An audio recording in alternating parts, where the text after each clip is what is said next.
Hello students, आज मैं आपको इस वीडियो में प्रश्नावली 3F शुरू कराने वाला हूं, जिसका पहला सवाल दिया हुआ है ये निम्नलिखित समीकरणों को हल कीजिए और हमको दो समीकरण दिए हैं जिनको हमें हल करना है। ठीक है, तो इसमें जो पहली समीकरण दिए इसे हम पहली समीकरण मान लेते हैं और आपको इसे मान लेते हैं दूसरी समीकरण। ठीक है, तो यहाँ पर हम इन दोनों को विलोपन विधि से हल करने वाले हैं। तो देखिए यहाँ पर ये आपका y है, केवल y है, और यहाँ पर आपका ये माइनस का 3y। ठीक है, तो यहाँ पर मैं y का मान विलुप्त करता हूँ और क्या करना है वो आपको लिख देता हूँ। ठीक है, तो देखिए यहाँ पर मैंने लिख लिया है कि y का मान विलुप्त करने के लिए समीकरण 1 में 3 से गुणा की। ठीक है, क्योंकि यहाँ पर आपका 3y है और यहाँ पर केवल y है। ठीक है, तो 3 से जब हम गुणा करेंगे समीकरण 1 में तो आपको मिलेगा कि 3 तिया 9x। ठीक है, और प्लस आपका 3y। ठीक है, और इसके बाद 19 में 3 से गुणा करेंगे तो 19 तिया आपके होते हैं 57। ठीक है, और इसे हम बना लेते हैं समीकरण 3। ठीक है, अब देखिए यहाँ पर समीकरण 2 को और समीकरण 3 को हम जोड़ लेंगे। ठीक है, तो हम इसी के नीचे लिख देते हैं कि क्या 4x माइनस का 3y और बराबर 8, जिसे हमने समीकरण 2 माना था। ठीक है, अब देखिए यहाँ पर y का जो मान है वो आपका जोड़ने पे विलुप्त हो रहा है। ठीक है, तो हम जोड़ देंगे। ठीक है, जोड़ने पर, ठीक है, क्योंकि जोड़ने पर हमारा क्या होता है, कोई चिन्ह परिवर्तन नहीं होता है और हमको विलुप्त करने के लिए जो भी मान विलुप्त करना है वो प्लस माइनस चाहिए होगा। तो यहाँ पर ये प्लस का और यहाँ पर ये माइनस का। ठीक है, जब यहाँ पर 9 को और 4 को जोड़ेंगे तो आपको 13x मिलेगा और बराबर में देखिए आप 8 को और ये 57 जोड़ेंगे तो आपको 65 मिलेगा। कितना मिलेगा? 65। ठीक है, तो आप जानते हैं कि 13 पंजे 65 होते हैं। ठीक है, तो यहाँ पर आपको x का मान 5 मिल गया। ठीक है, और इस x का मान हम किसी भी समीकरण में रख देते हैं। ठीक है, तो यहाँ पर हम x का मान समीकरण 1 में रख देते हैं। ठीक है, तो लिख देते हैं कि x का मान समीकरण 1 में। ठीक है, तो देखिए हमारा हो जाता है कि 3 और गुणा x, ठीक है 5, ठीक है, प्लस y बराबर 19। ठीक है, तो 3 पंजे 15 और प्लस y बराबर 19। ठीक है, जो y का मान निकालेंगे तो आपको हो जाएगा 19 माइनस 15। ठीक है, तो इस प्रकार आपको y का मान 4 मिल जाता है। ठीक है, और इस प्रकार आपका ये हल हो जाता है। अब मैं आपको समस्या संख्या 2 बताने वाला हूं, जिसमें हमको दो समीकरण दिए हैं और बराबर में आपको गुणा में दोनों x y है। ठीक है, तो गुणा में दोनों x y होने के कारण हम दोनों समीकरणों में x y से भाग कर देंगे। ठीक है, तो वो मैं आपको लिख दे रहा हूं।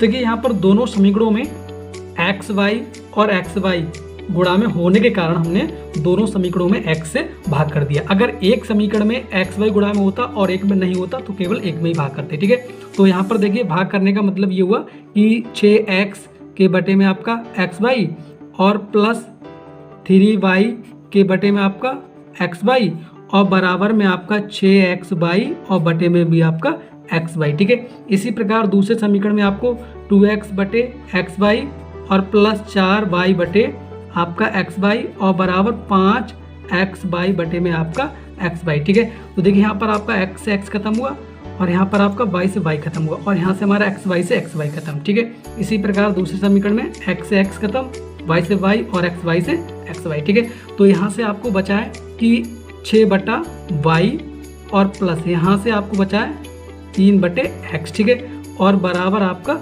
6। ठीक है, इसे हम यहाँ पर पहले 3 से भाग कर लेते हैं। 3 से हमारी भाग होती है तो लिख देते हैं कि 3 से भाग। ठीक है, तो भाग ऊपर से हो जाएगी तो आपको यहाँ से बचेगा 2 3 6 यानी कि 2 बटे वाई और प्लस 3 एकम 3 तो आपको 1 बटे एक्स और बराबर में आपका 3 दूनी 6 तो आपको 2 बच जाएगा और इसे हम समीकरण 1 मान लेंगे। ठीक है, इसी प्रकार यहाँ से देखिए आपको मिलने वाला है कि 2 बटे वाई। ठीक है, और प्लस 4 बटे एक्स। ठीक है, और बराबर में आपको बचा है 5। ठीक है, तो इसको हम मान लेते हैं समीकरण 2। ठीक है, देखिए चाहे तो हम इनको रैखिक समीकरण यानी कि माना करके भी हल कर सकते हैं, लेकिन इस सवाल में ऐसा नहीं कहा गया है तो हम दोनों को डायरेक्ट हल कर सकते हैं। ठीक है, घटाने पर देखिए जैसा कि यहाँ पर 2y यानी 2 बटे वाई और यहाँ पर भी आपका 2 बटे वाई। ठीक है, तो यहाँ पर हम दोनों समीकरणों को घटाने पर हल कर लेते हैं। लिख देते हैं यहाँ पर कि समीकरण 1 में से 2 को घटाने पर। ठीक है, तो देखिए एक हमारे दिए कि 2 बटे वाई प्लस 1 बटे एक्स बराबर 2 और अगली समीकरण दिए कि 2 बटे वाई और प्लस के 4 बटे एक्स बराबर 5। ठीक है, तो देखिए यहाँ पर घटाने पे क्या होता है, घटाने पे जो आपकी दूसरे नंबर के यानी नीचे वाली जो समीकरण होती है उसके दिए गए चिन्ह के अनुसार चिन्ह बदल जाते हैं। जैसे आपका ये प्लस का तो माइनस, ये प्लस था तो जे माइनस, और ये प्लस था तो जे भी माइनस, और यहाँ से आपका 2y से 2y खत्म हो जाएगा। ठीक है, अब देखिए यहाँ पर मैं आपको एक सिंपल वाला जोड़ बता रहा हूँ। जैसा कि यहाँ पर x यहाँ पर बटे में भी और यहाँ पर भी आपका बटे में x है, तो हम ऊपर वालों का जोड़ घटाना करेंगे। जैसा कि यहाँ पर प्लस का 1 है और यहाँ पर यह माइनस का 4 हो चुका है, तो आपको यहाँ से माइनस का 3 बटे x बच जाएगा। ठीक है, इसी प्रकार बराबर में देखिए आप, ये माइनस का 5 प्लस के 2 है तो आपको माइनस का 3 बच जाएगा। ठीक है, और इसके बटे में क्या रख लेंगे, 1 रख लेंगे, और हम कैची की गुणा कर सकते हैं। ठीक है, सबसे पहले क्या करो, माइनस से माइनस खत्म हो जाएगा। ठीक है, जब कैची गुणा करेंगे तो आपको हो जाएगा 3 की और x की यहाँ पर हो जाएगी आपकी 3x। ठीक है, और बराबर 3 एकम 3। ठीक है, तो आप जब x का मान निकालेंगे तो आपको हो जाता है कि 3/3, और आप 3 एकम 3 करेंगे तो कुल मिला के आपको आंसर मिलने वाला है a, यानी कि आपका x का मान आ गया। ठीक है, और इस x का मान हम किसी भी समीकरण में लगा सकते हैं। तो मैं यहाँ पर लगा दूंगा कि x का मान समीकरण 1 में लगा देता हूँ। ठीक है, तो आपका दिया था कि 2/y। ठीक है, और प्लस 1/x की जगह हम 1 रखेंगे। ठीक है, बराबर आपका 2 हो जाएगा। ठीक है, तो देखिए 2/y, 1/1 का मतलब 1 ही होगा, जो उस पार जाके आपका माइनस का हो जाएगा। ठीक है, तो इस प्रकार आपका 2/y बराबर 1 बचेगा, और 1 के बचे हम 1 रख देंगे और कर देंगे कैची गुणा, तो y एकम y हो गया और बराबर 2 एकम 2। ठीक है, तो इस प्रकार आपका y का मान 2 हो जाता है और आपका हल ये हो जाता है। तो देखिए अब मैं आपको सवाल संख्या 3 बताने वाला हूँ। तो इसमें जो 2 समीकरण दी थी, तो हमने इसको पहली समीकरण और इसको दूसरी समीकरण मान लिया। ठीक है, और आप देख रहे होंगे कि दोनों समीकरण में कि a प्लस बी तो a प्लस बी एक्स, ठीक है, और a माइनस बी वाई तो a माइनस बी वाई है। ठीक है, तो यहाँ पर जो आपको चाहे तो माना करके हल कर सकते हैं, चाहे आप डायरेक्ट भी कर सकते हैं। तो आप देख रहे हो जो y का जो मान है वो a माइनस बी और a माइनस बी, तो ये प्लस में और ये आपका ये क्या में है, माइनस में। ठीक है, तो यहाँ पर हम दोनों समीकरणों को जोड़ने पे हल कर सकते हैं, यानी कि जोड़ने पे आपका y का जो मान होगा वो विलुप्त हो जाएगा। ठीक है, तो देखिए हमारा ये खत्म हो गया, और यहाँ पर देखिए a प्लस बी एक्स और a प्लस बी एक्स जब ये जोड़ेंगे तो आपके 2 हो जाएंगे, यानी 2a प्लस बी एक्स। ठीक है, और बराबर में देखिए आपके 2abj है और एक a भी ये माना जाएगा। ठीक है, तो आपको ये 3a भी हो जाएगा। क्या हो जाएगा आपका 3ab। ठीक है, जब आप x का मान निकालेंगे तो आपका हो जाएगा कि 3ab और बटे में ये आपका पहुंच जाएगा 2a प्लस b। ठीक है, तो इस प्रकार आपका ये x का मान आ जाता है, और इस x का मान हम किसी भी समीकरण में रख सकते हैं। ठीक है, तो यहाँ पर मैं समीकरण 1 में रखने वाला हूँ। ठीक है, तो लिख देता हूँ कि x का मान समीकरण 1 में। ठीक है, तो लगा दीजिए। अब हमारा समीकरण 1 दिया था कि a प्लस बी एक्स। ठीक है, तो आपका हो जाएगा कि a प्लस बी और x की जगह आप रख देंगे कि 3ab और बटे में आपका 2a plus B, a plus B यानी कि 2a प्लस बी। ठीक है, और प्लस में आपको दिया हुआ है a माइनस बी वाई और बराबर आपका 2ab। ठीक है, तो इसका हम थोड़ा सा हल करते हैं। ठीक है, तो देखिए यहाँ पे क्या होने वाला है कि यहाँ पर a प्लस बी से a प्लस बी खत्म हो जाएगा। ठीक है, तो अब देखिए यहाँ से बचेगा 3ab बटे 2, और यहाँ से हम मान रोकेंगे यहाँ से कि a माइनस बी वाई। ठीक है, तो बराबर में आपको दिया है कि 2ab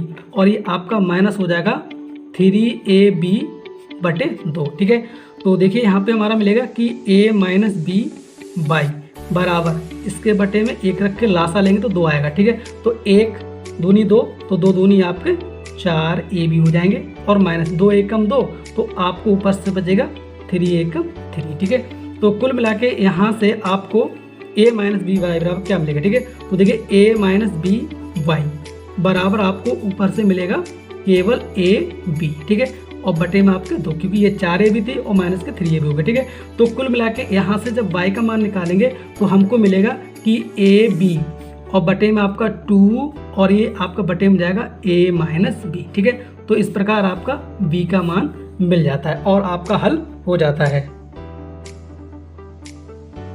देखिए अब मैं आपको सवाल संख्या 4 बताने वाला हूँ। तो इसमें दिया आपको कि x बटे a बराबर y बटे b। ठीक है, तो यहाँ पर हम कैची गुणा कर देंगे तो आपको x की b में हो जाएगी तो आपको हो जाएगी bx। ठीक है, और जो बराबर हो जाएगी ए के और वाई के, ठीक है। तो ए वाई, ठीक है। थोड़ा हम साइड चेंज करेंगे तो आपको यहाँ से मिलेगा कि v x minus a y, ठीक है, और बराबर रह जाएगा आपको 0, जिससे हम समीकरण 1 मान लेंगे, ठीक है। और जो आपको समीकरण दिए इसे हम 2 मान ही लेंगे, ठीक है। अब देखिए यहाँ पर मैं अगर वाई का मान विलुप्त करूँ, ठीक है, तो यहाँ पर ए वाई दिया हुआ है, इसमें आपको वी वाई दिया हुआ है, ठीक है। तो समीकरण 2 में ए से गुणा हो जाएगी और समीकरण 1 में बी से गुणा हो जाएगी, ठीक है। तो यही बात मैं लिखे ले रहा हूँ। तो देखिए यहाँ पर मैं लिख दिया कि y का मान विलुप्त करने के लिए समीकरण 1 में b से गुणा और समीकरण 2 में a से गुणा, ठीक है। तो जरा हम गुणा कर लेते हैं। तो समीकरण 1 में गुणा करेंगे तो हमको मिलेगा a b x, ठीक है। और हमारा यहाँ पे आपका हो जाएगा, सॉरी b से गुणा करें तो आपका b स्क्वायर हो जाएगा, क्या हो जाएगा, b स्क्वायर हो जाएगा, ठीक है। और यहाँ पे आपको हो जाएगा a b y और बराबर 0 में जब गुणा करेंगे तो हमको 0 मिलेगा, जिससे हम समीकरण 3 मान लेंगे, ठीक है। अब मैं समीकरण 2 में गुणा करता हूँ ए से, तो आपका ए एक्स और ए से गुणा करेंगे तो आपको हो जाएगा ए स्क्वायर एक्स, ठीक है। और आगे आपका हो जाएगा प्लस में ए बी वाई और बराबर देखिए आप यहाँ पर ए गुणा में रख लेते, गुणा करेंगे नहीं, ठीक है। तो हमको मिलेगा कि ए स्क्वायर और प्लस आपका बी स्क्वायर, ठीक है, जिसे हम समीकरण 4 मान लेंगे, ठीक है। तो यहाँ पर देखिए आप देख रहे होंगे कि दोनों समीकरणों में आपको ए बी वाई और ए बी वाई, तो ये प्लस का है, एक में माइनस का है और एक में क्या है, प्लस का। तो यहाँ पर हम दोनों समीकरणों को जोड़ने पे हल कर देते हैं, ठीक है। तो ए बी वाई से ए बी वाई खत्म हो जाएगा।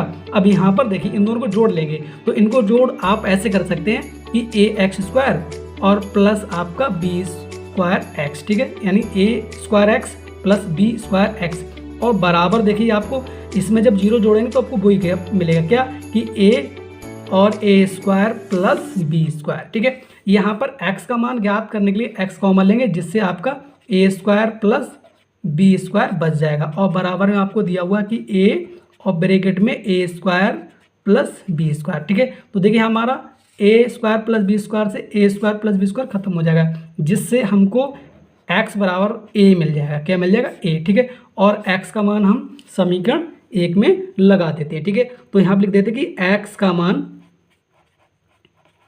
समीकरण 1 में, ठीक है।